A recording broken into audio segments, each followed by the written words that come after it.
texto é Tiago capítulo 1, versos 1 a 18, e o título, como está aqui impresso, Quando não sabemos tornar o mal em bem. O texto é assim: Tiago, servo de Deus e do Senhor Jesus Cristo, às 12 tribos dispersas entre as nações, saudações. Meus irmãos, considerem motivo de grande alegria o fato de passarem por diversas provações, pois vocês sabem que a prova da sua fé produz perseverança. E a perseverança deve ter ação completa, a fim de que vocês sejam maduros e íntegros, sem lhes faltar coisa alguma. Se algum de vocês tem falta de sabedoria, peça a Deus, que a todos dá livremente, de boa vontade, e lhe será concedida. Peça, porém, com fé, sem duvidar, pois aquele que duvida é semelhante à onda do mar, levada e agitada pelo vento. Não pense tal pessoa que receberá coisa alguma do Senhor, pois tem mente dividida e é instável em tudo o que faz. O irmão de condição humilde deve orgulhar-se quando estiver em elevada posição, e o rico deve orgulhar-se caso passe a viver passe a viver de forma humilde, porque o rico passará como a flor do campo. Pois o sol se levanta, traz o calor e seca a planta. Cai então a sua flor e a sua beleza é destruída. Da mesma forma, o rico murchará em meio aos seus afazeres. Feliz é o homem que persevera na provação, porque depois de aprovado, receberá a coroa da vida que Deus prometeu aos que o amam. Quando alguém for tentado, jamais deverá dizer, estou sendo tentado por Deus, pois Deus não pode ser tentado pelo mal, e a ninguém tenta. Cada um, porém, é tentado pelo próprio mau desejo, sendo por este arrastado e seduzido. Então esse desejo, tendo concebido, dá à luz o pecado, e o pecado, após ter se consumado, gera a morte. Meus amados irmãos, não se deixem enganar. Toda boa dádiva e todo dom perfeito vem do alto, descendo do Pai das luzes, que não muda como sombras inconstantes. Por sua decisão, ele nos gerou pela palavra da verdade, a fim de sermos como que os primeiros frutos de tudo o que ele criou. A história que eu queria contar tem a ver com o desenho das crianças. É o seguinte: certo homem, cristão, baixa renda, pouco dinheiro, típico brasileiro, trabalhador, difícil de ter as coisas na vida, resolveu investir todas as suas economias numa casa de madeira, no único terreno que tinha, um pouco afastado da cidade. Ele dedicou todo o tempo e capricho para que sua casa ficasse bela, a despeito da simplicidade. E ficou, para ele, motivo de grande orgulho, porque essa casa estava linda. Algum tempo depois de ter edificado a sua casa, veio uma forte tempestade com ventos que a derrubaram. A frustração do pobre homem gerou rebeldia, e como consequência, ele deixou de ir à igreja num domingo, depois no outro domingo, depois no outro domingo. Aí, o pastor da igreja, que já era um senhor da idade, a igreja onde ele frequentava, foi visitá-lo. E aí, quando fez a visita, ouviu logo de começo, a justificativa daquele homem. Ele disse assim: como é que eu posso voltar para uma igreja e adorar um Deus que permite que uma tempestade destrua a única coisa que eu tinha? A minha casa. Aí o ministro pensou: o que eu vou dizer para ele? Como é que eu vou tentar ensiná-lo das coisas de Deus? E aí a resposta daquele pastor foi assim: Deus ama você mais do que ama a sua casa. Ele sabe que a casa só permanece edificada sem a tempestade destruidora. Mas ele também sabe que para edificar os melhores homens é imprescindível que venham tempestades destruidoras.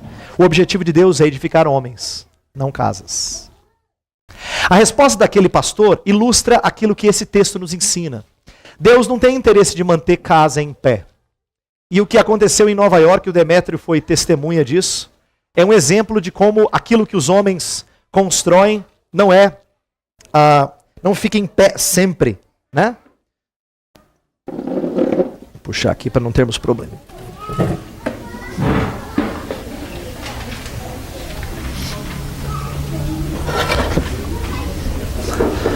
Pronto, agora a atenção de vocês comigo, tá? Que é a parte difícil. Vamos lá. Eu contei essa história para dizer o seguinte: frequentemente nós somos balançados quando as coisas mais preciosas para a gente são tomadas. E a história apenas ilustra que nós gostaríamos que Deus fizesse a gente crescer no relacionamento com Ele junto com a casa. É assim que a gente espera. Nós não queremos que os nossos sonhos sejam destruídos para que a gente cresça. A gente gostaria de crescer. A gente vem na igreja, agradece a Deus, louva a Deus, fala: Deus, muito obrigado pelas coisas que o Senhor me dá. E obrigado por aquela casa que eu tanto amo. Ou obrigado pelas coisas que eu tenho, que eu tanto aprecio. Mas é mais difícil nós virmos domingo após domingo agradecer a Deus porque a casa foi tomada. E a casa é apenas um símbolo das coisas que a gente ama, ou das coisas onde às vezes o nosso coração fica preso a ela. Mas como disse aquele sábio pastor, Deus ama mais homens do que casas, e Ele quer edificar homens. O trabalho dele é esse, é construir homens e não casas.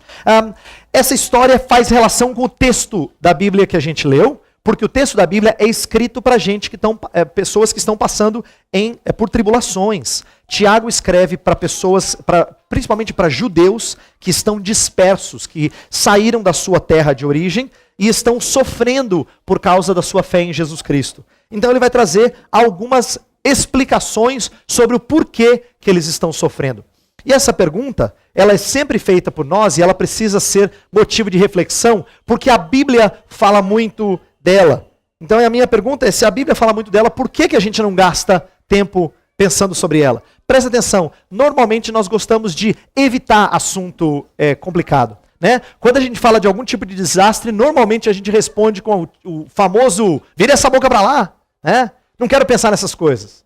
Como se nós tivéssemos só que pensar em coisa alegre o tempo todo. Mas a Bíblia fala muito de sofrimento porque ela quer nos ensinar algumas coisas. A primeira pergunta que eu faço diante desse texto é por que nós sofremos? E a Bíblia tem respostas diferentes para essa pergunta. Às vezes, sofrimento é simplesmente comum à humanidade por causa dos efeitos do pecado do homem. No início da história da Bíblia, diz que o homem foi rebelde para com Deus e Deus trouxe então castigo sobre todas as coisas criadas e as coisas passaram a andar em certa desordem por causa da rebeldia do homem. Então, por exemplo, Jó é um homem cuja história é famosa na Bíblia, que não tem uma explicação muito clara do porquê que ele sofre. Ele sofre porque as coisas desse mundo são duras e difíceis. É por isso que ele sofre tanto. Jó, então, é um desses exemplos. Outro exemplo seria a pessoa de Jesus Cristo. Jesus Cristo não tem nenhuma falha sobre a qual ele pode dizer, por que eu estou sofrendo isso? Será que eu fiz alguma coisa de errada? No entanto, Jesus Cristo foi chamado de homem de dores. Uma outra resposta que a Bíblia dá ao sofrimento é de que às vezes nós trazemos o sofrimento sobre nós mesmos como resultado de nossas escolhas. Sabe quando alguém fala assim, eu não sei por que está acontecendo isso comigo, você diz assim, eu sei por que está acontecendo. Lá atrás você não escolheu isso? Você não optou por esse caminho? Você não disse que você ia por isso aqui? Mesmo contra o conselho dos seus amigos, mesmo contra a orientação da sua família, você não escolheu esse caminho? E muitas vezes nós somos resultado das nossas escolhas. Só que o nosso texto, na verdade, ele não fala de nenhuma dessas duas. Ele fala de um outro tipo, a outra resposta para o sofrimento. Ele diz que sofrimento é uma provação. Nosso texto básico de Tiago fala que na vida do crente o sofrimento funciona como provação. E a pergunta que eu faço é por quê? Por que Deus nos prova? Os versos 2 a 4 do texto que a gente leu, você pode acompanhar aqui, fala que Deus faz isso com uma intenção muito nobre. Olha só, vou ler os versos 2 a 4 novamente. Meus irmãos, considerem motivo de grande alegria o fato de passarem por diversas provações, pois vocês sabem que a prova da sua fé produz perseverança. E a perseverança deve ter ação completa, a fim de que vocês sejam maduros e íntegros, sem lhes faltar coisa alguma. O que esses versos estão dizendo é que a provação, ela desenvolve o caráter do crente. Assim como o aço é aperfeiçoado pelo fogo, e o atleta, para ser atleta bom, precisa passar por momentos de grande dor e desgaste e tensão, né? Ele tem que passar por exercícios forçados. As tribulações também cooperam para um caráter resistente.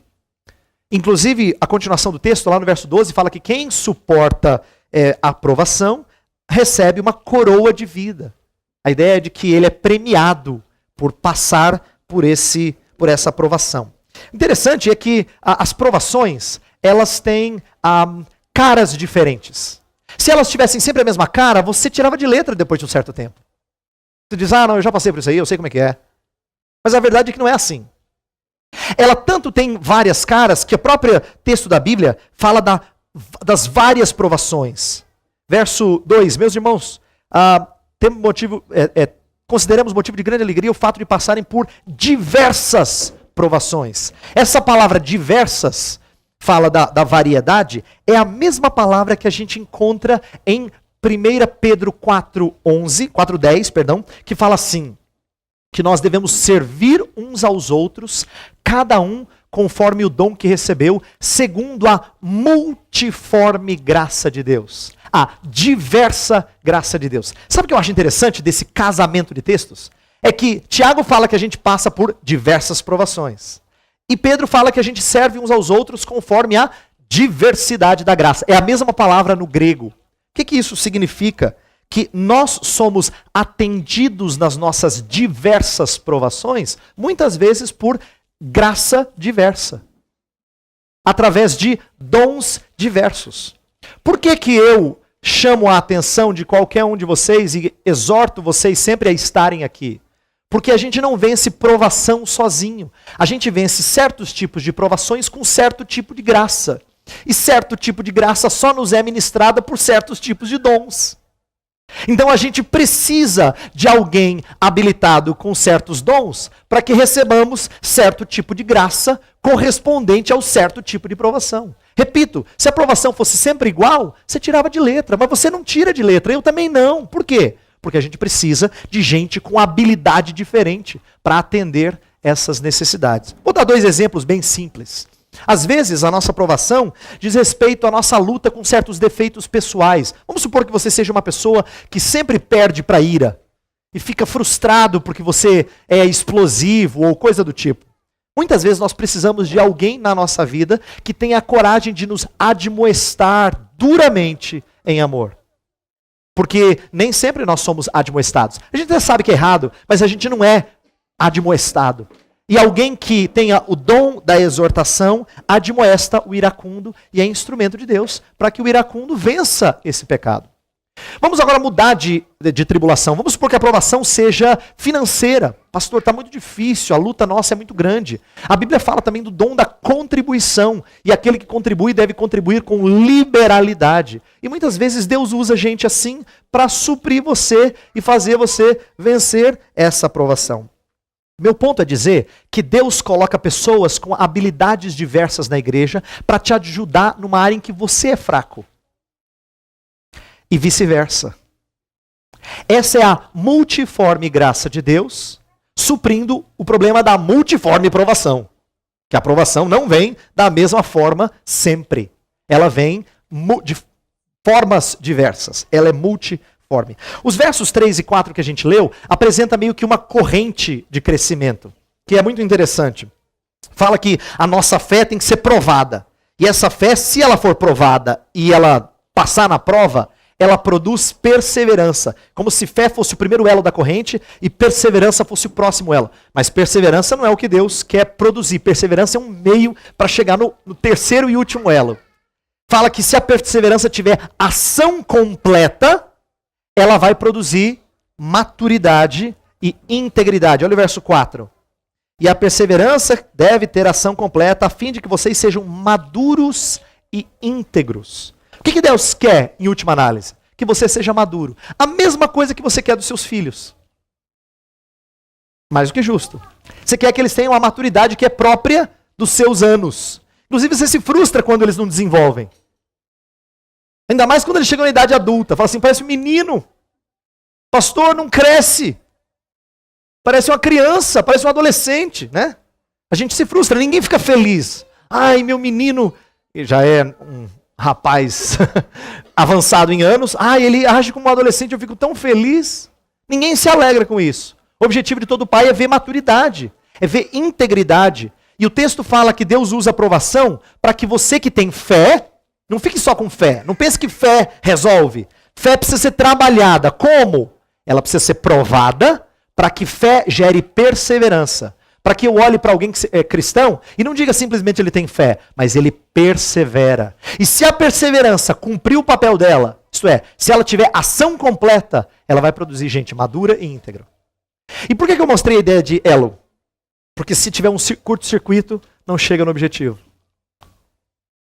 Se tiver alguma coisa no meio do caminho que atrapalhar, se ela não for, por exemplo, se quando provada ela não for aprovada, a fé não produz perseverança.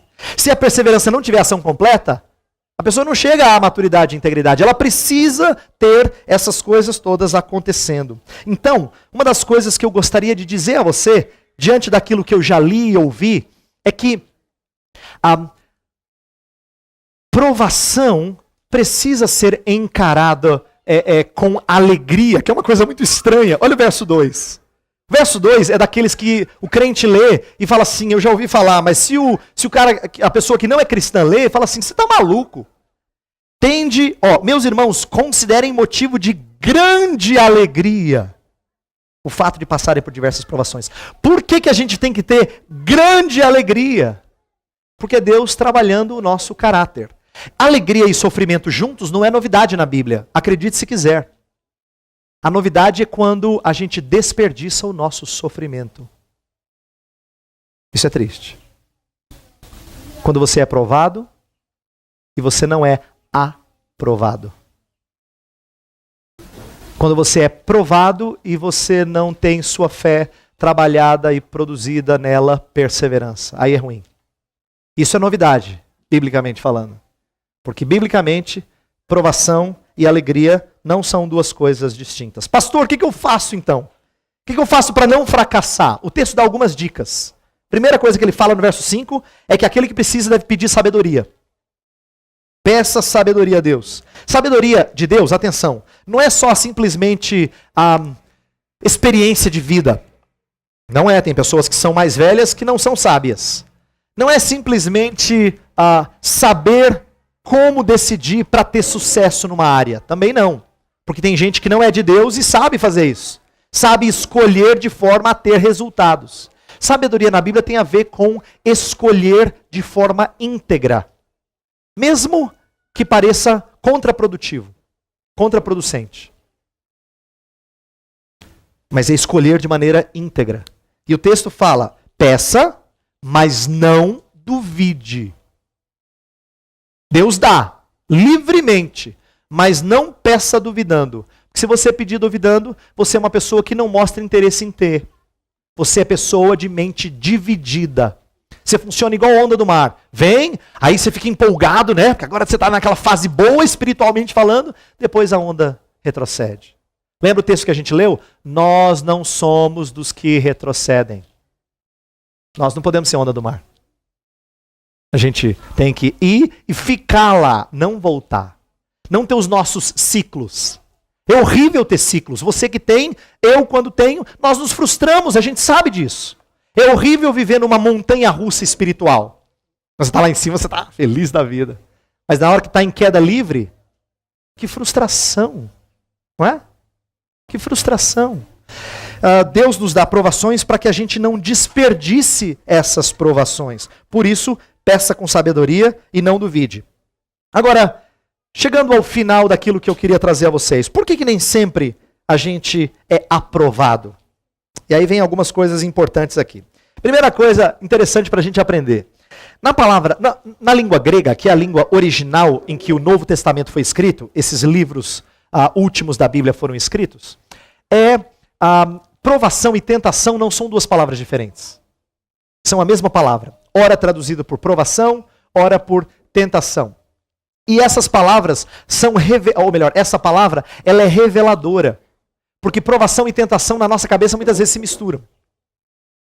E quando a gente é provado, a gente entende que logo Deus está tentando a gente.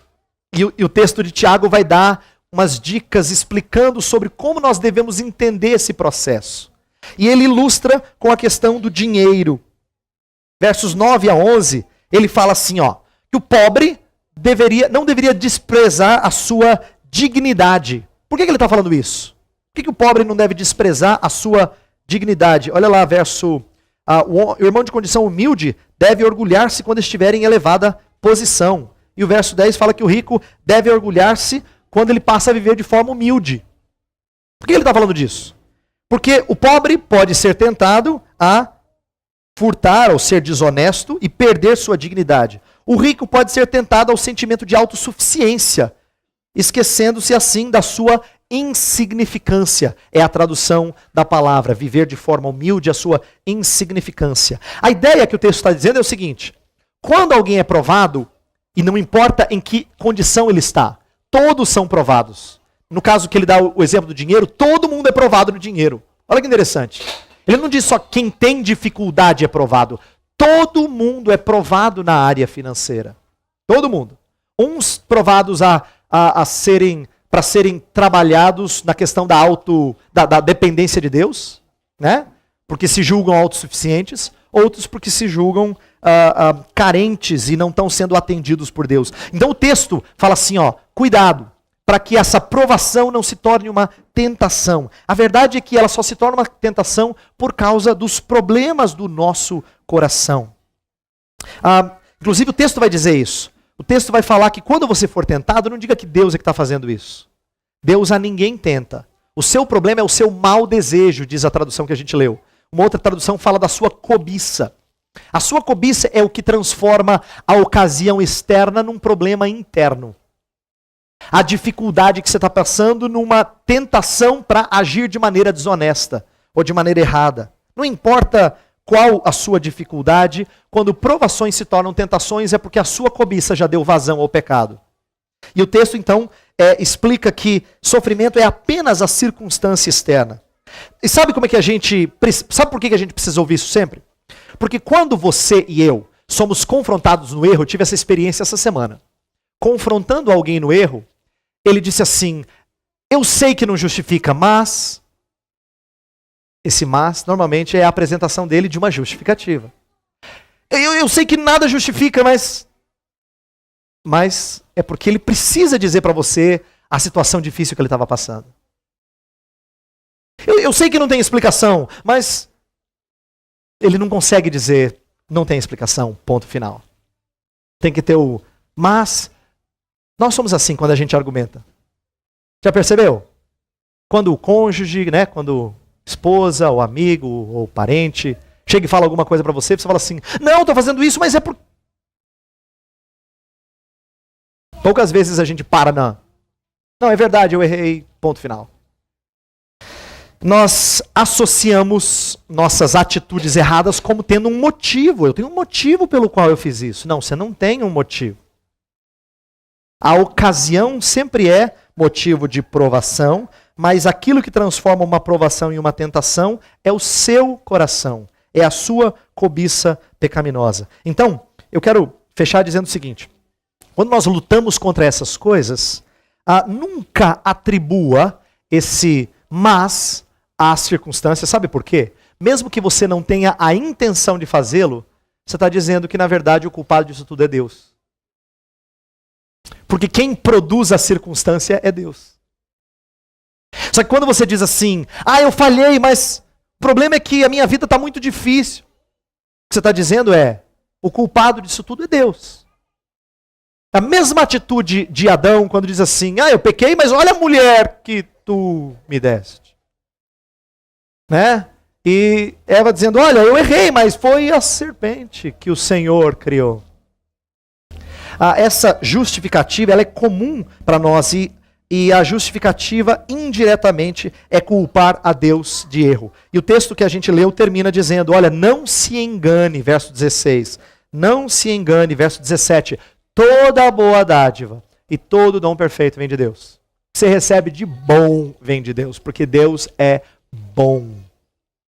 Não o acuse de fazê-lo cair. Ainda que não seja intencional, ainda que seja indiretamente. Eu quero que a gente termine pensando nas ocasiões que vêm à nossa vida. E pensar naquilo que eu falei, vou repetir para a gente encerrar essa mensagem. Lembre-se que sofrimentos vêm com o propósito de trabalhar o nosso caráter. Ele vem com a intenção de provar a nossa fé para produzir perseverança, e a perseverança tem ação completa para nos fazer maduros e íntegros. Portanto, não desperdice as provações. Tem livros famosos de gente conhecida como assim, não desperdice a sua dor, não desperdice o seu câncer. Não, e a gente poderia dizer, não desperdice as suas provações. Isto é, não jogue fora aquilo que vem para fazer você crescer, não para derrubar você. Eu espero que vocês tenham sua fé provada e aprovada, para você ser uma pessoa perseverante, que visa chegar lá, na maturidade e na integridade de um cristão. Vamos orar, assim encerrando esse momento de meditação. Senhor Deus, nós pedimos perdão pelas vezes em que nós não aproveitamos as provações. Quando nós não transformamos o mal em atitude correta. Nós não tornamos o mal em bem, Senhor, e nós pecamos nisso. Perdoa-nos. Nossa oração é que o Senhor nos ajude a ter essa perspectiva de provações em nossas vidas.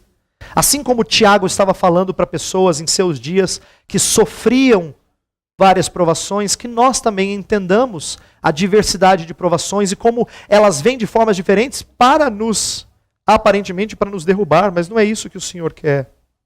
O que o Senhor quer é desenvolver diferentes áreas na nossa vida.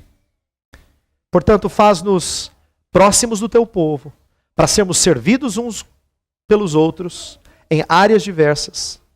Faz-nos também ajudar outros que estão em provações, estão caindo em tentação. Para que nós sejamos um povo que tem sua fé produzindo perseverança, e essa perseverança nos levando a uma vida madura em Jesus. Essa é a nossa oração e nós o fazemos em nome dele. Amém.